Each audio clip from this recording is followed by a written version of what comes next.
Tirupati NRI కాలేజీలో జస్విన్ అనే విద్యార్థి ఆత్మహత్యాయత్నానికి పాల్పడ్డాడు. అతని పరిస్థితి విషమంగా ఉండటంతో ఆసుపత్రిలో చికిత్స అందిస్తున్నారు. కాలేజీలో టీచర్ల వేధింపులే కారణమని జస్విన్ తల్లి ఆరోపిస్తున్నారు.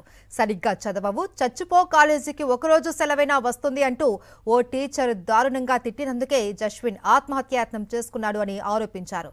విద్యార్థి కుటుంబానికి న్యాయం చేయాలి అని డిమాండ్ చేస్తూ వైఎస్ఆర్సీపీ విద్యార్థి విభాగం నేతలు ధర్నాకు దిగారు.